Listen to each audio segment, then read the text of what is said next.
Hey, hello. Balik lagi di channel Spoiler Moon dan kita akan lanjutkan lagi kisah hidup Fang Yuan. Di akhir part sebelumnya, Fang Yuan terjebak dalam gerakan pembunuh medan perang buatan Lu Weiyin. Sosok yang penuh misteri, namun kekuatannya bukan kaleng-kaleng.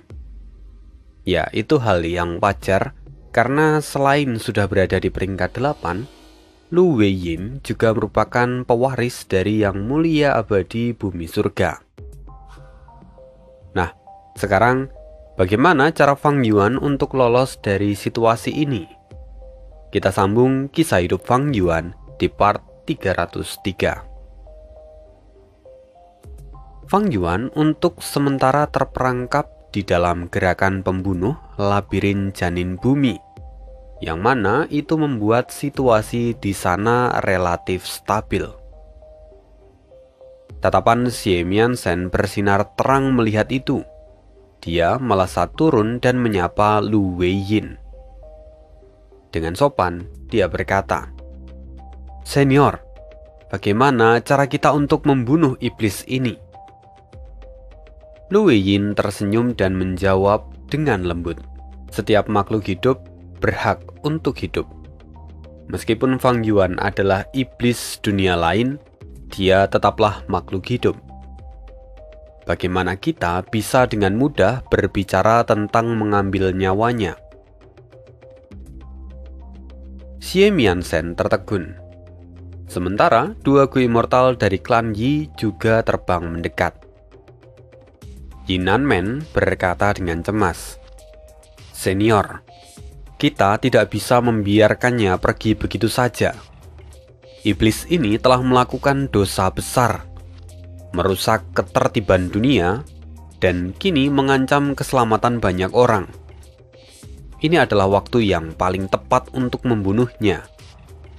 Apakah kita akan bersikap lunak terhadap kejahatan?"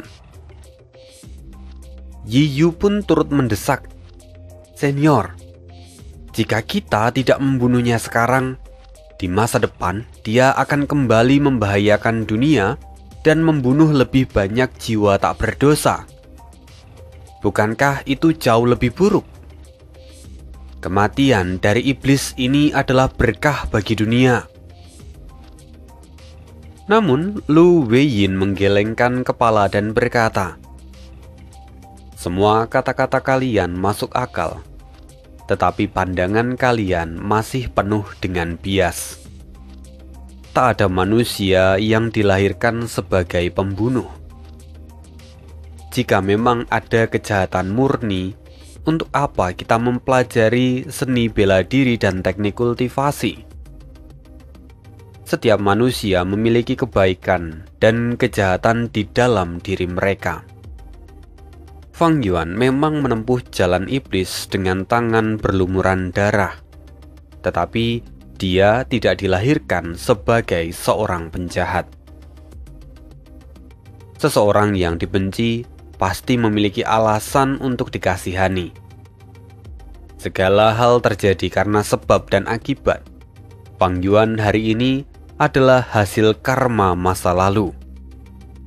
Jika dia bisa menjadi iblis seperti sekarang, maka dia juga bisa berubah menjadi pribadi yang jauh lebih baik di masa depan. Ia memiliki kekuatan besar dan banyak metode yang luar biasa. Jika kekuatannya digunakan di jalan yang benar, dia dapat membawa berkah bagi dunia ini dan menyelamatkan banyak jiwa. Bukankah itu jauh lebih bernilai? Ucapan Lu Weiyin mengejutkan Xie Mianzhen, Yi Nanmen, dan juga Yi Yu. Sebagai seorang immortal misterius peringkat 8 yang ingin mereformasi Fang Yuan, Lu Weiyin tampak tidak masuk akal. Tapi, tak ada satupun dari mereka yang mencoba menyanggah. Xie Mianzhen tampak menghela nafas. Jika senior memang memiliki niat demikian, maka junior hanya bisa menantikan keberhasilan senior. Kedua immortal dari klan Yi juga saling bertukar pandang. Mereka tampak tak berdaya. Bagaimanapun, mereka bertiga tak sebanding melawan Fang Yuan. Jadi, satu-satunya harapan mereka terletak pada Lu Weiyin, Immortal peringkat 8 yang telah menunjukkan metode yang begitu luar biasa. Bahkan dia mampu mengaktifkan gerakan pembunuh medan perang abadi. Itu adalah sebuah prestasi yang memperlihatkan kapabilitas untuk menundukkan Fang Yuan. Namun, siapa sangka bahwa setelah semua itu, Lu Weiyin justru memiliki ambisi yang nyaris mustahil, mengubah seorang iblis besar menjadi sosok penyelamat dunia. Apakah mungkin Immortal peringkat 8 ini memiliki metode khusus untuk mengubah kepribadian Fang Yuan? Yi Yu berbisik dengan penuh keraguan. Yinanmen lalu berkata, "Senior, kalau begitu terima kasih karena telah menyelamatkan kami. Jika Anda berkenan, mohon buka medan perang ini agar kami dapat kembali ke klan kami masing-masing." Xie Mianzhen hanya menatap kedua immortal itu, tapi tak mengatakan apapun. Lu Weiyin kembali menggelengkan kepala. Dia berkata, "Sahabat-sahabatku, tenanglah. Aku tidak akan menyakiti kalian. Tapi sekarang belum saatnya untuk membuka medan perang ini. Jika kalian pergi, bisa jadi kalian akan datang dan mengeroyok Fang Yuan. Tentu itu bertentangan dengan tujuanku. Jadi, untuk sekarang, kalian mohon untuk tetap berada di sini." Para immortal saling bertukar pandang. Pada akhirnya, mereka tak punya pilihan selain menerima ini. Dalam medan perang abadi ini, mereka tak bisa berkomunikasi dengan dunia luar, karena mereka jauh lebih lemah daripada Fang Yuan ataupun Lu Weiyin. Mereka tak punya pilihan selain mengikuti arahan dari Lu Weiyin. Lalu setelah itu, Ye Fan dengan ragu-ragu ikut bertanya, "Guru, apakah Fang Yuan benar-benar bisa dituntun ke jalan yang benar?" Lu Weiyin menoleh dan menepuk kepala Ye Fan. Dia berkata, "Di dunia ini, segala sesuatu itu mungkin terjadi. Aku ingin memberinya kesempatan untuk bertobat dan membuka lembaran baru. Jika ini berhasil, maka ini akan menjadi berkah besar bagi dunia dan akan menjadi kisah agung yang tertulis dalam sejarah." "Benarkah? Apakah itu sungguh akan berhasil?" tanya Xin Ji dengan suara yang bersemangat. Terlihat ada harapan samar yang bersinar di matanya. Seumur hidupnya, Xin Ji telah berjalan di jalan kebenaran. Dia tidak ingin pria yang ia cintai terus berjalan di jalan kegelapan. Melihat Xin Ji, Lu Weiyin sambil tersenyum menjawab, "Tentu saja bisa. Manusia bisa berubah, baik menjadi lebih baik atau malah menjadi lebih buruk. Dan kamu, Sang Xin Ji, apakah kamu benar-benar percaya bahwa Fang Yuan itu jahat sejak lahir?"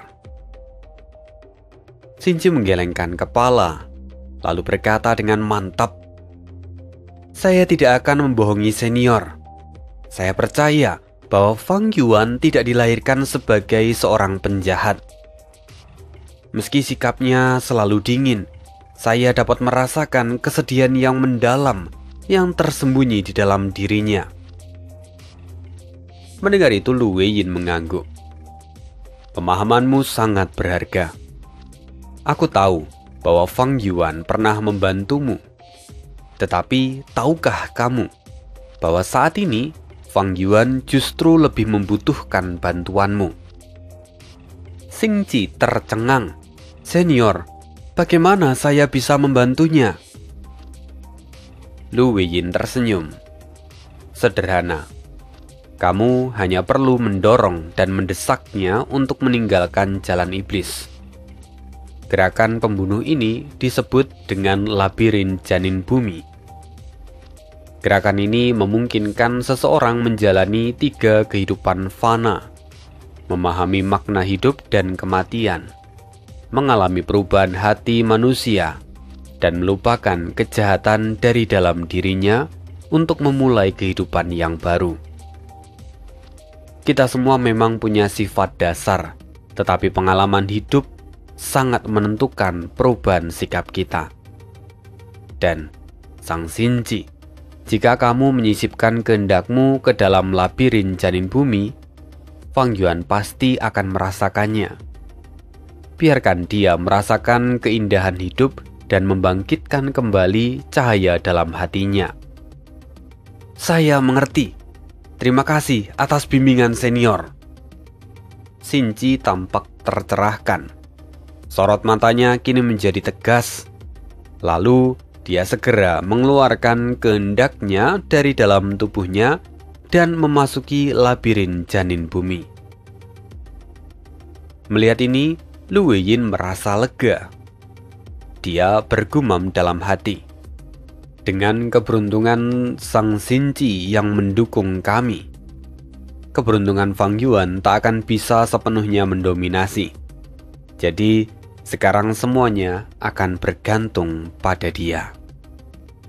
Sementara itu, saat ini, di dataran utara, tepatnya di tanah terberkati Langya, di sana muncul 7 sosok di atas tanah yang semula kosong tak ada apa-apa.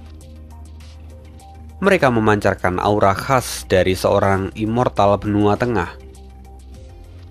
Di antara mereka ada seorang pemimpin yang mengenakan jubah merah dan putih. Dia dikenal sebagai seorang jenius luar biasa yang hanya muncul sekali dalam 1000 tahun. Ya, sosok itu tak lain adalah Feng Jiuge. Sementara ke-7 orang yang ada di sana baru saja diangkut dari benua tengah menuju ke tanah terberkati Langya. Kini mereka segera mengamati sekeliling dan mulai mengamati kondisi yang ada di sana. Seorang immortal peringkat 7 dari jalur kebijaksanaan yang berdiri di sisi Feng Jiuge kemudian berseru dengan gembira. Ini adalah tanah terberkati Langya. Kita berhasil. Mendengar pernyataan itu, para immortal dari benua tengah menunjukkan ekspresi penuh dengan semangat. Feng Jiuge pun mengangguk puas. Dia membuka pintu apertur abadinya dan mengeluarkan selai wasiat. Wasiat itu tampak lusuh dan nyaris hancur. Dia tampaknya telah bertahan sejak waktu yang sangat lama. Dengan sikap penuh hormat, Feng Jiuge menelangkupkan kedua tangannya ke arah sosok itu dan berkata, "Kami dapat tiba di sini setelah melintasi 2 wilayah berkat gerakan pembunuh abadi milik senior. Terima kasih." Kemudian, wasiat itu perlahan membentuk sosok manusia dengan wajah seorang yang bijak. Dia memandang sekeliling dan berkata, "Kalian adalah pilar-pilar penopang pengadilan surgawi. Tubuh utamaku meninggalkan wasiat ini untuk menghadapi situasi seperti saat ini. Aku harap kalian dapat bekerja sama menyelesaikan misi ini. Jangan sampai mengecewakan harapan dari pengadilan surgawi." Keenam immortal itu menjawab serempak, "Kami akan melakukan yang terbaik demi kejayaan pengadilan surgawi." Mendengar jawaban itu, kehendak yang ada di sana tertawa pelan. Dia berkata lagi, "Bagus. Dengan dukungan kalian, pengadilan surgawi akan terus maju dan bertahan selama-lamanya." Usai mengucapkan kalimat itu, kehendak yang ada di depan Feng Jiuge menghilang ditiup angin, lenyap tanpa jejak. Pang Yunhua, seorang immortal muda yang berdiri di belakang Feng Jiuge, tampak menghela nafas seraya berkata lirih, "Sisa kehendak terakhir senior Liang Liang akhirnya telah sirna." Liang Liang adalah nama yang terkenal di dalam sejarah benua tengah. Ia adalah seorang Gu Immortal peringkat 8 dari pengadilan surgawi, yang mana dia adalah ahli dari jalur ruang dan waktu. Liang Liang pernah memiliki Gu perjalanan abadi dan bahkan dia berhasil meningkatkannya hingga peringkat 7. Namun, saat binatang buas kuno legendaris Wukong mengamuk, Liang Liang ikut serta di dalam pertempuran itu dan berakhir gugur di medan tempur. Akibatnya, Gu perjalanan abadi peringkat 7 itu juga ikut hancur bersama dengan dirinya. Setelah itu, Gu perjalanan abadi beberapa kali muncul di dalam sejarah, namun hanya dalam versi peringkat 6, karena tak seorang pun berhasil mengembalikannya ke peringkat 7. Bahkan, Fang Yuan saat menyempurnakan Gu di tanah terberkati 3 raja, dia juga tak mampu menembus batasan ini. Baru kemudian, Nenek Sa dari pengadilan surgawi memperbaiki Gu perjalanan abadi peringkat 6. Dan di bawah perintah Pri Ziwei, pengadilan surgawi pun mencoba untuk meningkatkan peringkatnya ke peringkat 7. Sebagai kekuatan dengan inventaris material abadi terbesar di dunia, pengadilan surgawi mampu mengatasi hambatan terbesar dalam penyempurnaan tersebut. Tetapi masih ada kekurangan satu material abadi yang langka. Sampai beberapa bulan lalu, Pri Ziwei membangkitkan kehendak terakhir dari Liang Liang, dan dengan bantuan wasiat itu, mereka akhirnya berhasil meningkatkan Gu perjalanan abadi ke peringkat 7. Tidak hanya itu, mereka bahkan menciptakan gerakan pembunuh abadi pintu kemana saja. Yang mana hal itu memungkinkan teleportasi secara massal pada para immortal benua tengah dan langsung membawa mereka ke tujuan. Lalu setelah tugasnya selesai, akhirnya kehendak Liang Liang pun menghilang selamanya. Jejak terakhir dari sang legenda akhirnya lenyap dari dunia ini. Meski begitu, rencana pengadilan surgawi kembali membuahkan hasil. Tanah terberkati Langya. Gumam Feng Zhuge sambil melayang di udara. Dia segera menggunakan gerakan pembunuh miliknya untuk menyelidiki sekeliling. Yang tampak di depan matanya saat ini hanyalah medan datar penuh dengan rawa, tanpa bangunan yang mencolok. Hanya ada beberapa tumbuhan yang tersebar di jarak yang jauh. Namun Feng Zhuge dapat melihat lebih dari itu. Ia bisa mendeteksi adanya jejak keberadaan manusia berbulu di area itu, dan jumlahnya sangat banyak. Dalam hati, Feng Zhuge memuji Pri Ziwei. Sungguh luar biasa. Sejak kehilangan Gu perjalanan abadi, Fang Yuan menjadi sangat waspada terhadap Gu ini.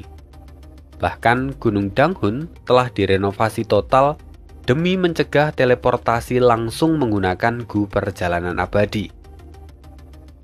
Namun, berkat penyelidikan dan juga deduksi yang cermat dari Pri Ziwei, dia berhasil menentukan tampilan tanah terberkati Langya, dan dengan memanfaatkan itu, gerakan pembunuh abadi pintu kemana saja akhirnya berhasil dan mengirim Feng Zhuge serta timnya ke lokasi tanah terberkati Langya.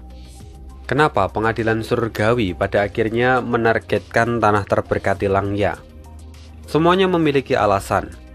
Dimulai dari pertempuran di Sungai Arus Balik, yang mana di situ terlihat kekuatan Fang Yuan meningkat hingga sanggup menghadapi para immortal peringkat 8. Ditambah, kemudian Fang Yuan mengasingkan diri dan tumbuh menjadi semakin kuat, hingga pengadilan surgawi kesulitan untuk menangkapnya. Sebagai seorang iblis dari dunia lain yang dapat menghancurkan Gu Nasib, Fang Yuan merupakan ancaman besar bagi pengadilan surgawi. Pri Ziwei terus mengawasinya dengan segala macam cara. Tetapi pada akhirnya dia selalu gagal. Dan fokusnya kali ini tertuju ke tanah terberkati Langya. Melalui deduksi yang panjang, Peri Ziwei akhirnya menyimpulkan bahwa tanah terberkati Langya adalah alasan utama kenapa Fang Yuan bisa berkembang dengan begitu pesat. Ada banyak kejadian, mulai dari yang pertama kali, yaitu saat Langya memberikan Gu Lumpur Kasar untuk menyelamatkan tanah terberkati Hu Immortal. Lalu kemudian saat Fang Yuan berubah menjadi zombie abadi dan mengalami kesulitan dalam keuangan.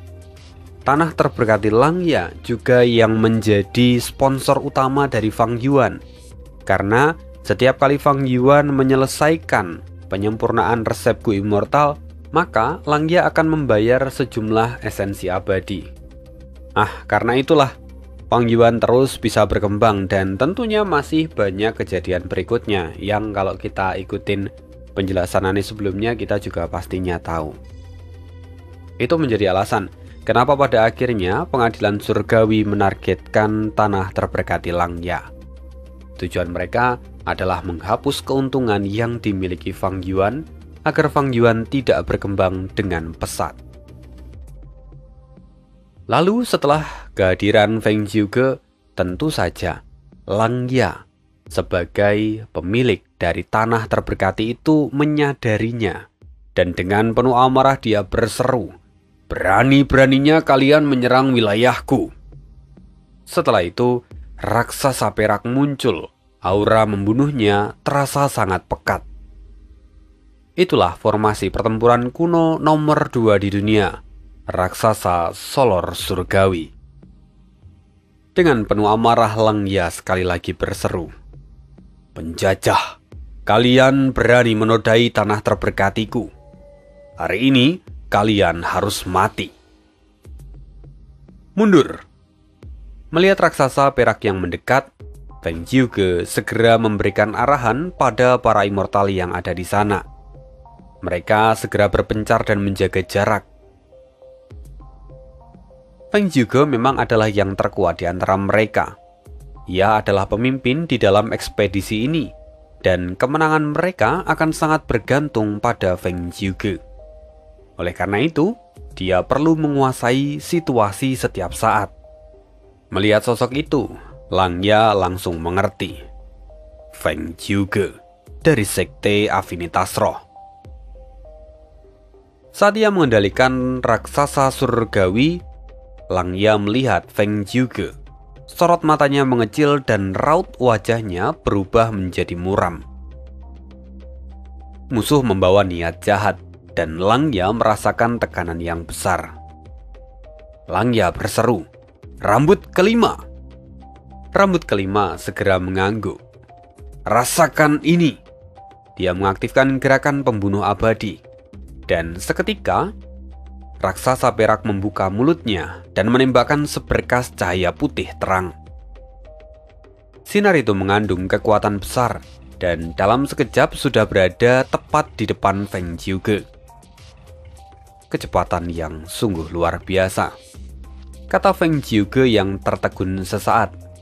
Namun saat sinar putih itu hampir menyentuh wajahnya, Feng Jiuge tampak tersenyum dan tiba-tiba tubuhnya lenyap seketika. Cahaya itu menembus tempat di mana Feng Jiuge sebelumnya berada, menciptakan riak besar dan distorsi di udara. Sementara Feng Jiuge kembali muncul. Tapi kali ini dia telah berada di depan raksasa perak. "Dia ada di atas kita!" seru seorang immortal berbulu di dalam raksasa perak. Para immortal yang lain tampak kebingungan. "Sekarang giliranku," kata Feng Jiuge.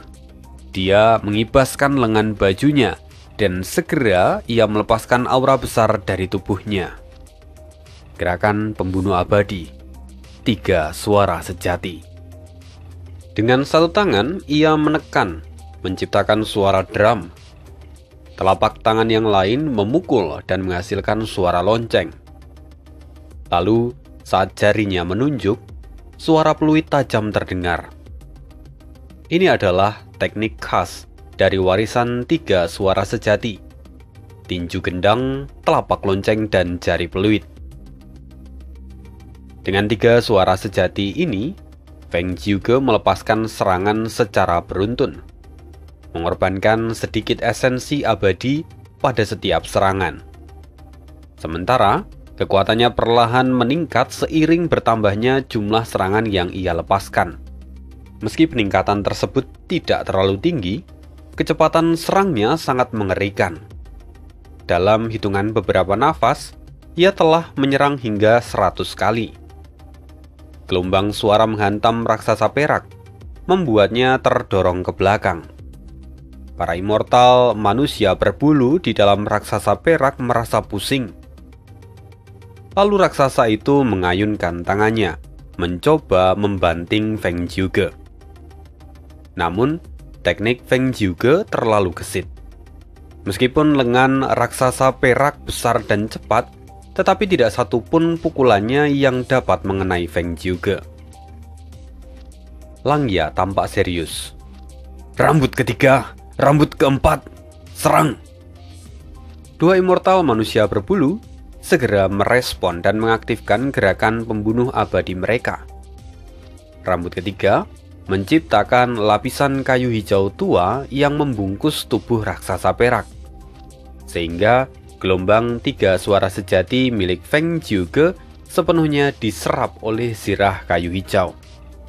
Lalu, rambut keempat menciptakan spiral ki emas di atas kepala raksasa perak. Kemudian, kekuatan ki melesat ke arah Feng Jiuge.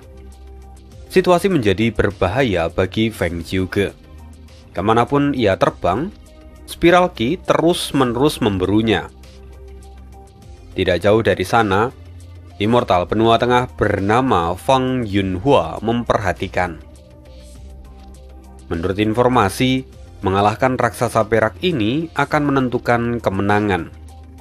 Karena Feng Jiuge dalam kesulitan, aku harus membantunya.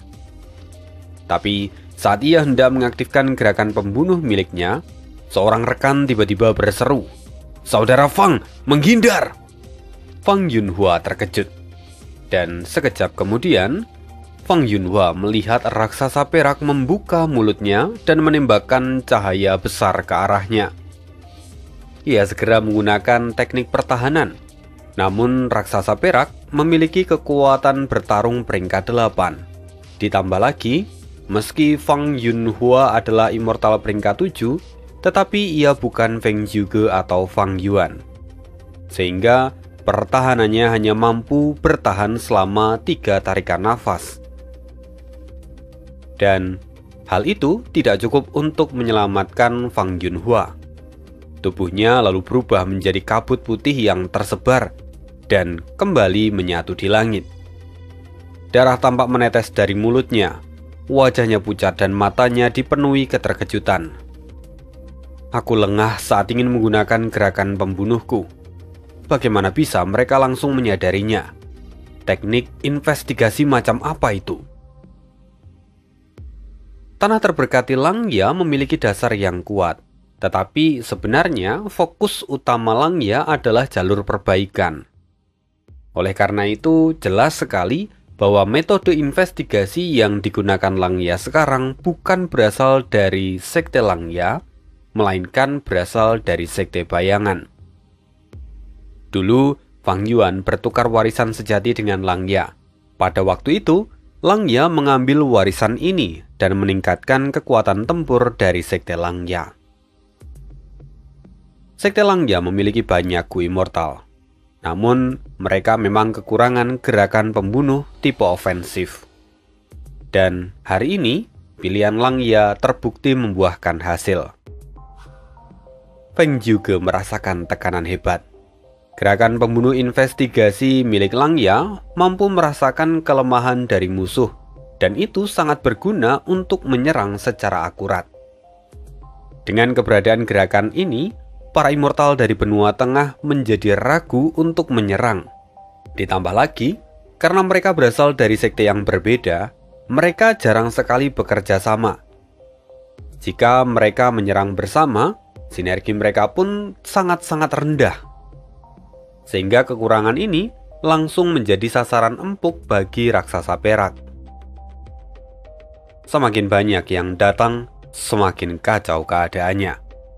Aku akan mengulur waktu dengan menghadapi raksasa solor surgawi sendirian, pikir Feng Jiuge sambil bertarung. Ia mulai mengubah taktik pertempurannya dan memberi instruksi kepada immortal yang lain. Berpencar dan bentuk formasi Gu agar bala bantuan bisa masuk. Mendengar itu Lang Ya geram. Lancang, kau harus mati, Feng Jiuge. Mendengar itu Feng Jiuge hanya tersenyum tipis. Ia sengaja mengatakan itu dengan lantang supaya Lang Ya bisa mendengarnya. Meskipun raksasa perak memiliki kekuatan tempur peringkat 8, tetapi ia tetap saja satu entitas. Sementara para ahli benua tengah saat ini memiliki 7 immortal. Raksasa perak tidak bisa menghadapi mereka semua sekaligus, dan kalau para manusia berbulu dikerahkan untuk menghadapi mereka, otomatis itu sama dengan mereka jatuh ke dalam skema yang dibuat Feng Jiuge. Kekuatan tempur para immortal manusia berbulu memang sudah meningkat drastis, tetapi mereka tetap saja akan kalah kalau dibandingkan dengan para ahli dari benua tengah. Apalagi kalau mereka harus berhadapan satu lawan satu. Dengan begitu, maka sekarang Lang Ya berada di posisi yang terjepit. Dia tidak bisa membagi pasukan, tetapi dia juga tidak bisa terus bersatu. Apa yang harus Lang Ya lakukan? Sementara itu, kita akan berpindah ke perbatasan selatan, tepatnya di dalam labirin janin bumi. Suasana di sana justru menjadi sunyi. Fang Yuan perlahan membuka matanya dan kini ia menyadari bahwa dia sedang terbaring di atas ranjang. Di mana aku? Fang Yuan mencoba bangkit, namun tubuhnya terluka parah. Wajahnya menunjukkan kebingungan. Ia bergumam, "Siapa aku? Sepertinya aku melupakan sesuatu yang penting." "Oh, anakku, kamu akhirnya sadar." Seorang wanita tua masuk ke dalam rumah. Dia menangis saat melihat Fang Yuan sadar. "Kamu siapa?" kata Fang Yuan.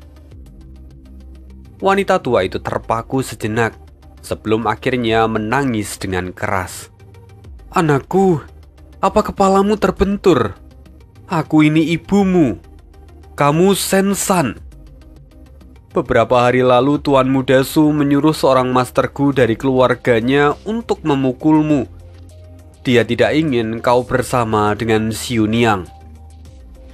"Anakku, dengarkan ibumu ini. Meskipun kalian itu dekat, tapi kita hanyalah keluarga kecil. Kamu takkan bisa bersaing dengan Tuan Muda Su demi Xiu Niang. Jadi, tolong menyerahlah. Aku tidak mau kehilanganmu." "Xiu Niang?" Fang Yuan bergumam. Apa semua ini kenyataan?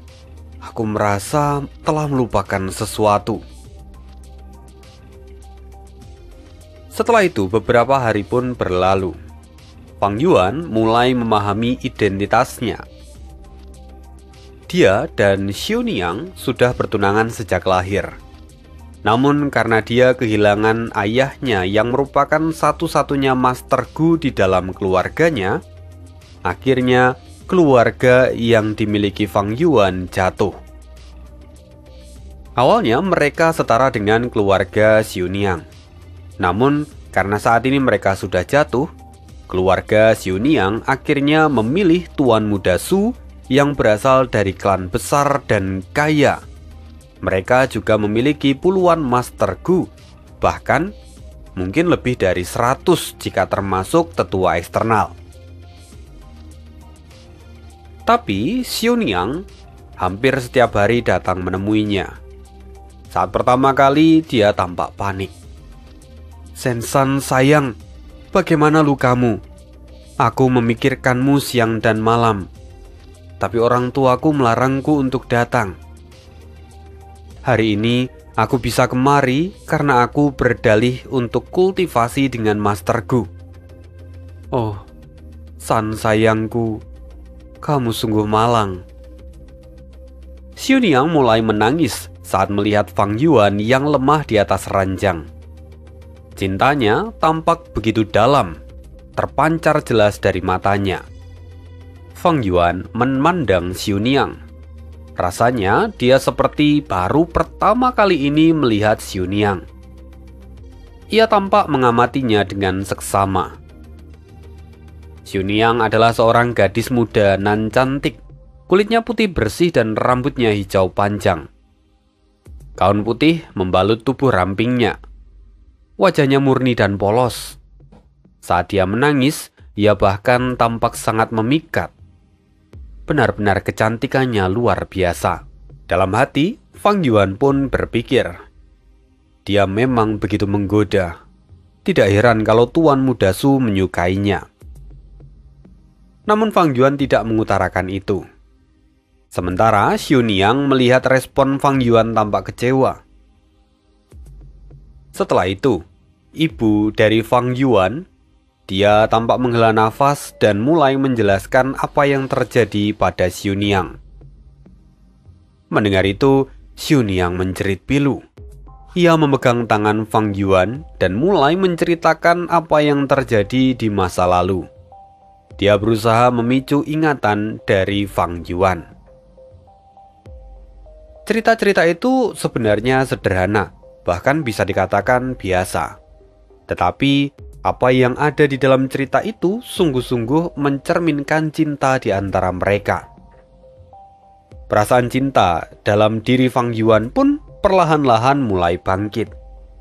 Ia menatap Xiuniang dan bahkan mengulurkan tangannya, lalu membelai lembut wajah Xiuniang. Xiuniang. Iya, jawab Xiuniang dengan cepat.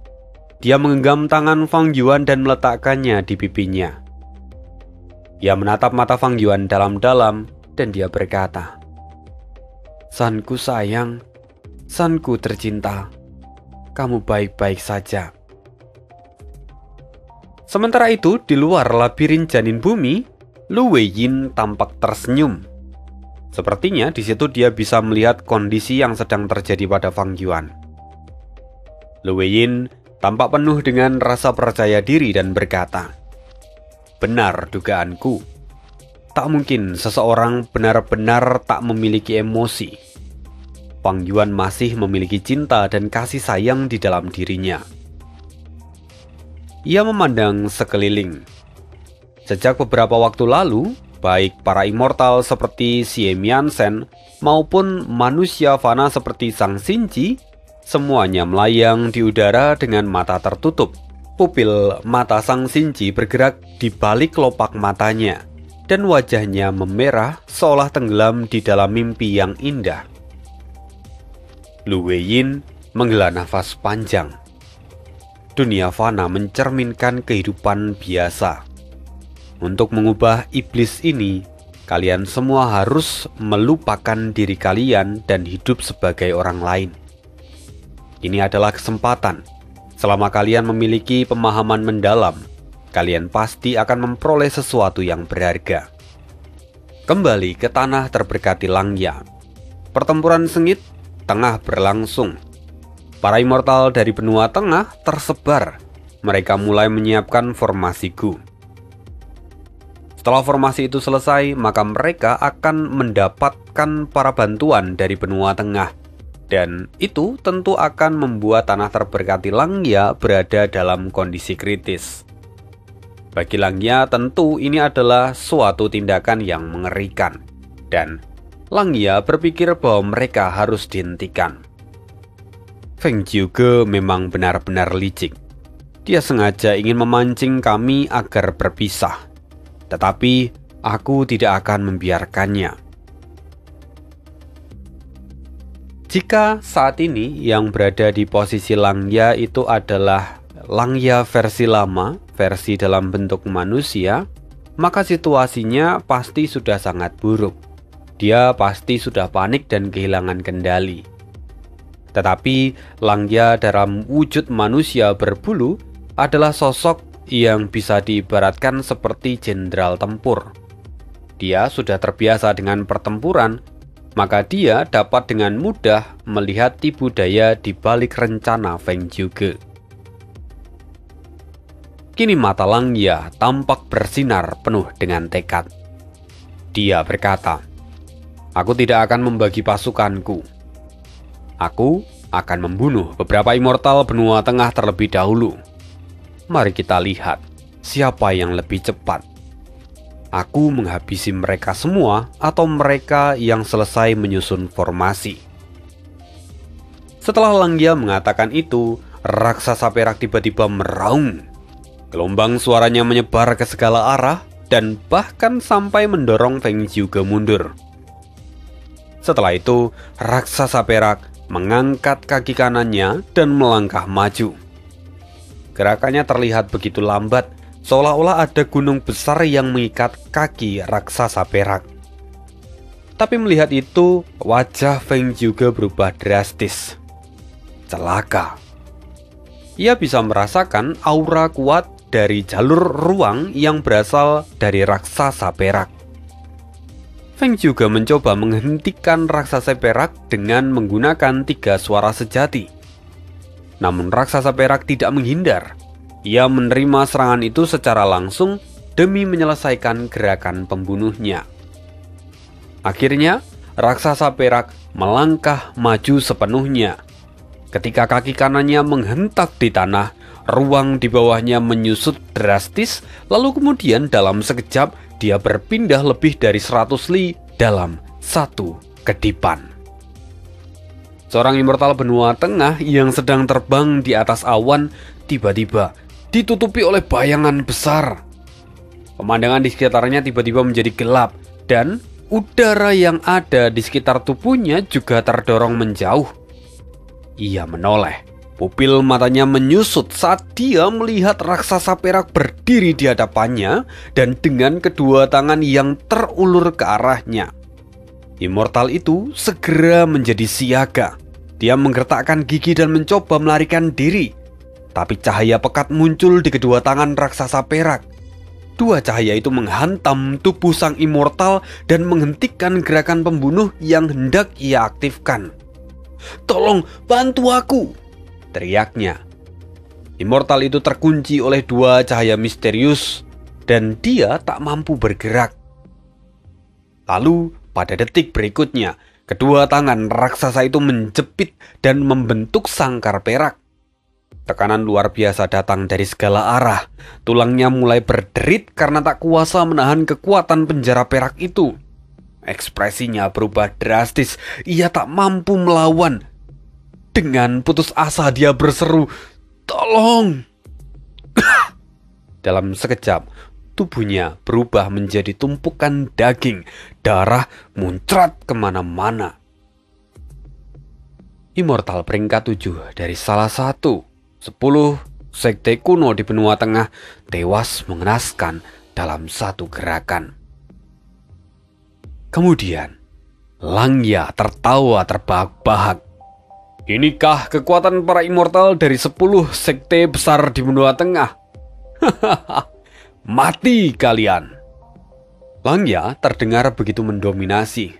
Walaupun sesungguhnya di dalam hati dia tahu bahwa Feng Zhuge adalah musuh besar.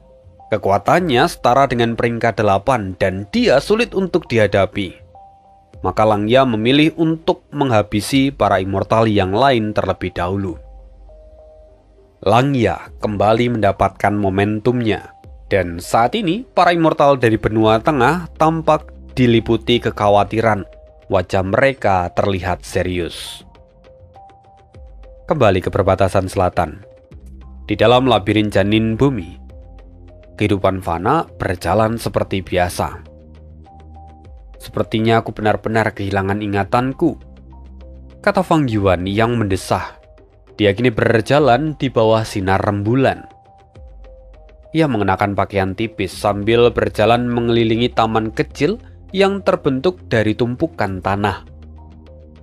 Di tengahnya terdapat sumur tua dengan batu bata yang sebagian besar sudah rusak. Sebatang pohon buah yang meranggas berdiri tepat di samping sumur tua itu. Jadi, ini rumahku. Gumam Fang Yuan seraya memandangi sekeliling. Dia menarik nafas dalam-dalam. Pandangan matanya jatuh pada kamar wanita tua yang tinggal bersamanya. Ya, itu adalah kamar ibunya. Kondisinya bahkan jauh lebih buruk daripada kamarnya sendiri. Jendela-jendelanya berlubang, dinding kamarnya pun mengelupas. Di tengah pemikiran itu, Fang Yuan kembali teringat sosok Xiu Niang. Perlahan, perasaan hangat mulai tumbuh di dalam hatinya. Tak diragukan lagi, dia memang adalah wanita yang sangat penting di dalam hidupnya. Fang Yuan menghela nafas lagi. Cahaya bulan tampak menyinari wajahnya. Kepalanya dipenuhi banyak pikiran. Xiu Niang benar-benar mencintaiku. Aku harus menikahinya. Aku tak boleh membuat dia kecewa. Ibu juga menyukainya. Tetapi karena keadaan kami, ia ingin aku berhenti mendekati Xiu Niang. Kalau aku memang ingin menikahi Xiu Niang, ada dua rintangan besar yang harus kulewati. Pertama adalah klan Su yang sangat berpengaruh dan memiliki banyak anggota. Lalu kedua adalah orang tua dari Xiu Niang yang adalah Master Gu. Mereka memandang rendah manusia biasa sepertiku. Masalah utamanya adalah bakatku yang terlalu rendah. Jika aku bisa mencapai peringkat 3, mungkin mereka akan menerimaku. Fang Yuan tampak menghela nafas dalam-dalam. Meskipun konon ada Gu yang dapat mengubah bakat, tapi siapa yang mau memberikan Gu itu pada anak miskin seperti dirinya? Lantas apa yang harus kulakukan? Gumam Fang Yuan. Dia menatap bulan dengan hati gelisah. Tapi tiba-tiba, sebuah suara musik terdengar. Fang Yuan mendengar dengan seksama.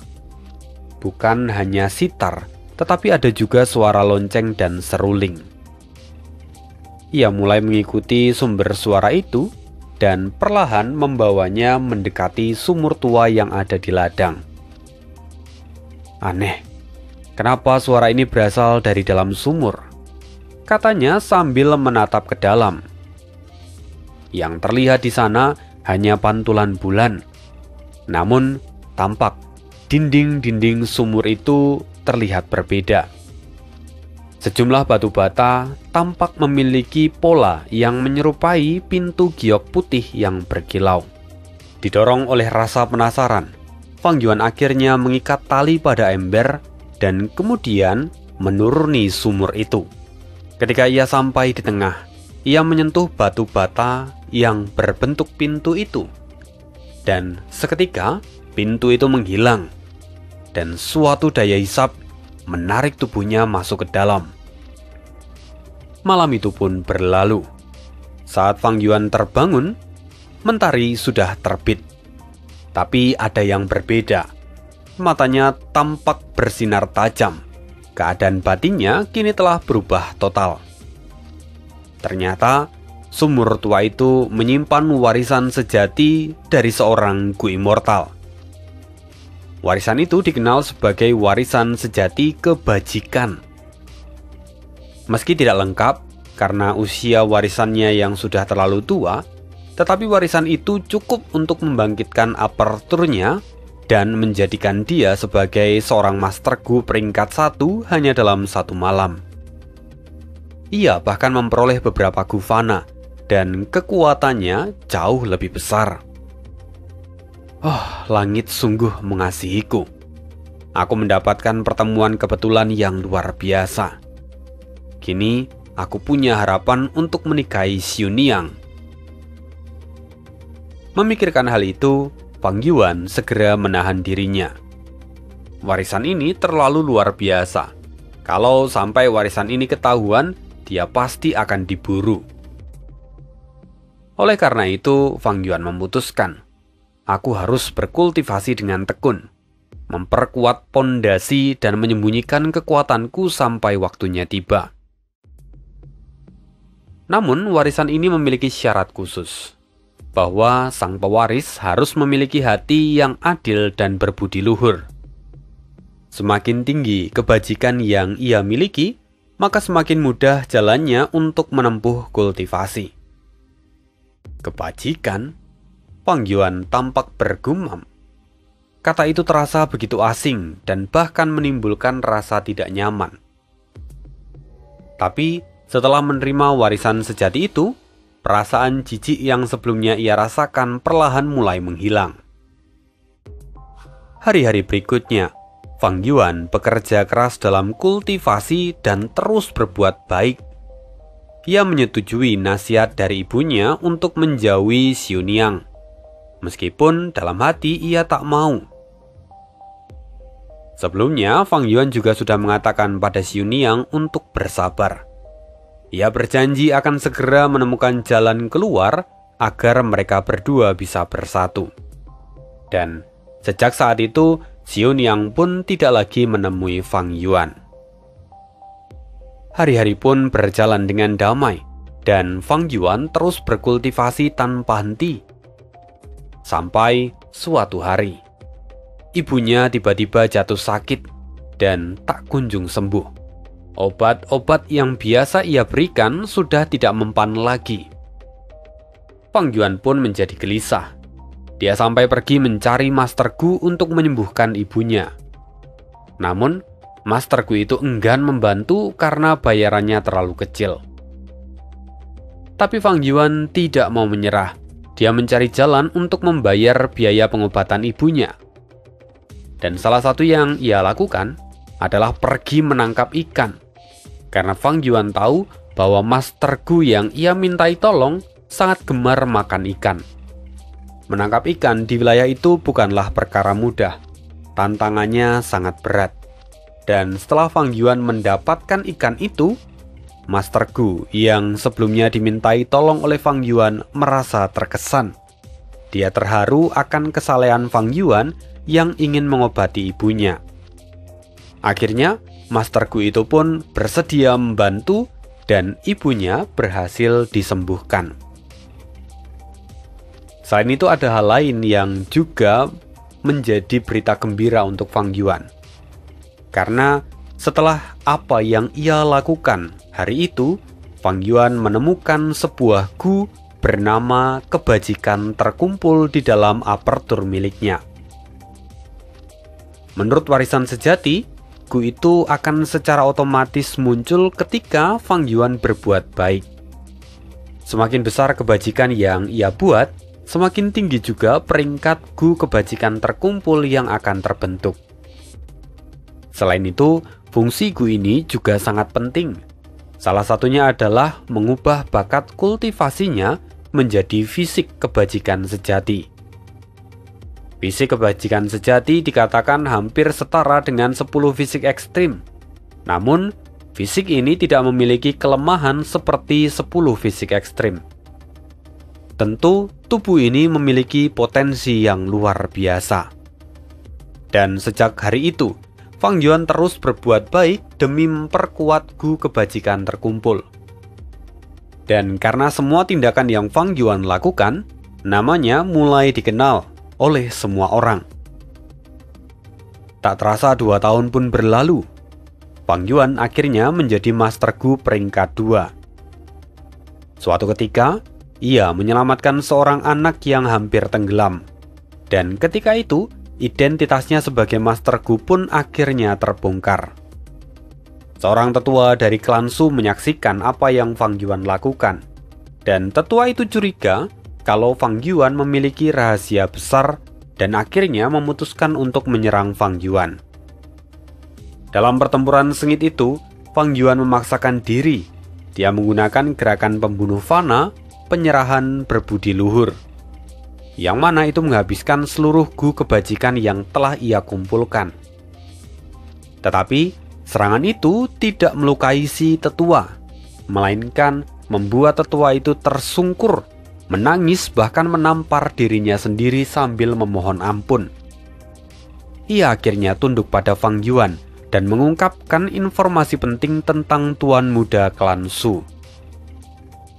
Sementara itu, nama Fang Yuan semakin meluas, bahkan para Master Gu pun mulai menghormatinya. Ketika identitas Fang Yuan tak lagi dapat disembunyikan, orang tua Xiuniang akhirnya mulai menerima keberadaannya. Tetapi tetap mereka menolak pernikahan yang diajukan oleh Fang Yuan karena Fang Yuan masih orang miskin. Tapi meskipun hidup Fang Yuan penuh dengan rintangan bahkan tuduhan, Fang Yuan tetap teguh karena Xiuniang selalu menantinya. Ketika konflik mulai memuncak, Tuan Muda dari klan Su akhirnya menantangnya untuk melakukan duel hidup dan mati. Fang Yuan menyetujuinya, tetapi malam hari sebelum pertarungan dimulai, ia disergap oleh kelompok Master Gu dari klan Su. Akibat pertempuran itu, luka Fang Yuan parah dan dia sampai harus melarikan diri ke pegunungan. Ia tahu bahwa dia tidak akan sanggup melawan mereka semua. Dan di dalam persembunyiannya, Fang Yuan kebetulan melihat kawanan binatang buas yang mulai mendekat. Melihat itu, Fang Yuan menyeringai. Bagus, biarkan mereka menyerbu kota dan membalaskan dendamku. Fang Yuan terlihat penuh dengan amarah saat ini. Tetapi tiba-tiba seringai di wajahnya menghilang. Ia kembali teringat pada ibunya, Xiuniang, dan juga semua orang yang telah ia kenal di dalam kota.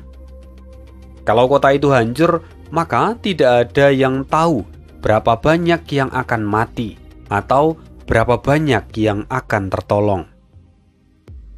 Memikirkan semua ini, Fang Yuan tampak menggertakkan gigi.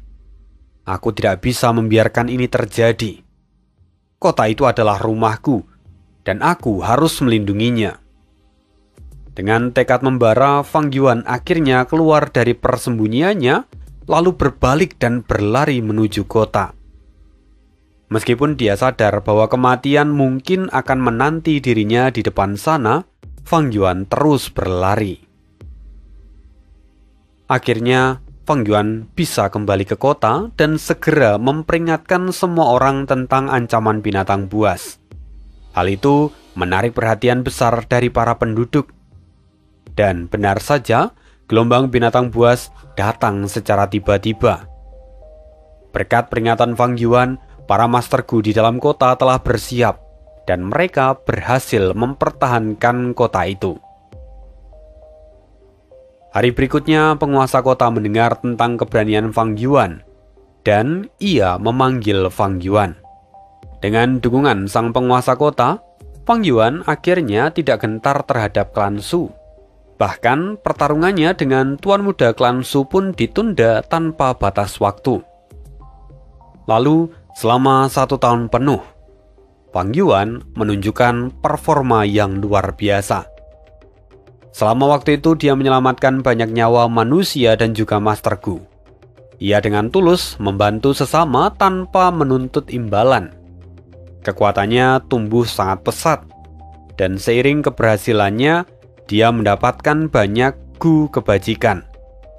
Serta reputasinya pun melonjak drastis. Akhirnya, Fang Yuan mengalami transformasi yang mendalam. Dan hari di mana pertarungannya dengan Tuan Muda dari klan Su, akhirnya dia tetapkan. Pertarungan yang adil dan terbuka. Mereka bertarung di hadapan semua orang. Dalam pertarungan itu, Fang Yuan meraih kemenangan mutlak. Tetapi dia tidak membunuh Tuan Muda dari klan Su. Dia memilih untuk mengampuni Tuan Muda dari klan Su.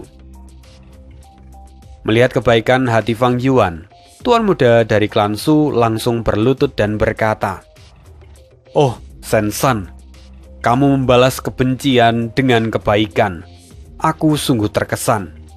Mulai hari ini aku akan mengikuti jejakmu. Maka terimalah pengabdian dariku." Melihat semua itu, orang-orang di kota semakin mengagumi Fang Yuan. Dan 3 tahun berlalu dengan cepat. Penguasa kota merasa bahwa usianya telah lanjut. Dan saat ini, Fang Yuan telah menjadi tangan kanannya. Maka, penguasa kota lalu memutuskan untuk menyerahkan jabatannya kepada Fang Yuan. Saat itu, Fang Yuan telah mencapai peringkat 5. Dan hari pelantikannya sebagai penguasa kota akhirnya menjadi hari pernikahannya juga dengan Xiuniang. Hari itu sungguh akan menjadi sejarah. Warna merah keberuntungan menghiasi seluruh ruangan.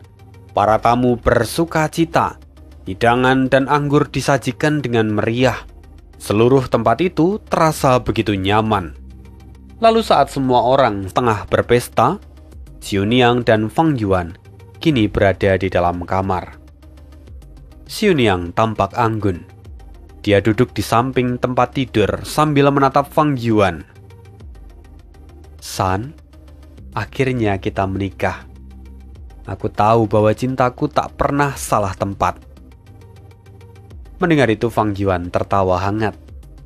"Tentu saja."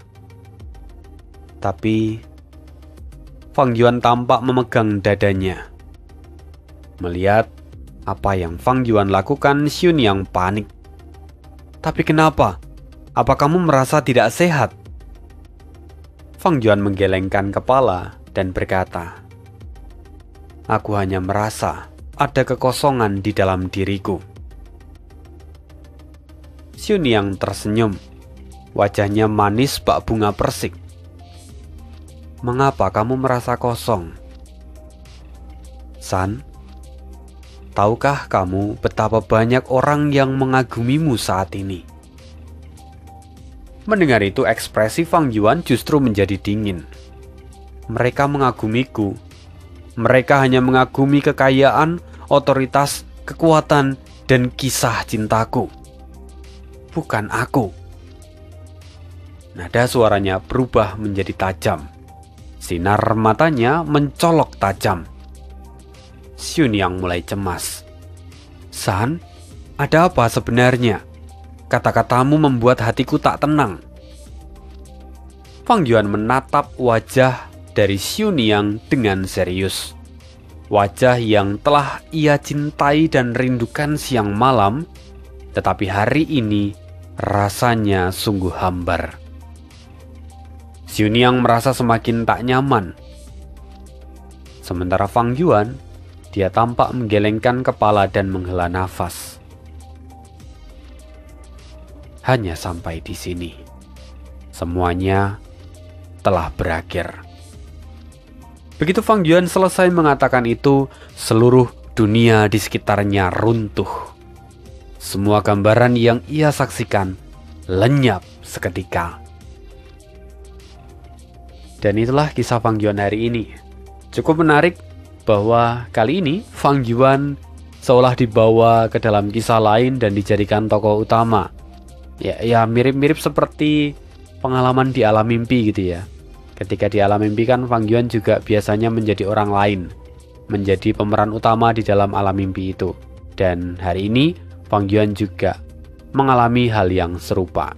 Tetapi yang jelas semua ini adalah bagian dari rencana Lu Weiyin, mencoba merubah Fang Yuan dan menanamkan kebajikan di dalam hatinya. Apakah rencana Lu Weiyin akan berhasil? Ya, kita akan cari tahu lagi di part berikutnya. Sekaligus kita nanti juga akan menengok bagaimana keadaan Tanah Langya. Terima kasih, see you again di next video dan bye.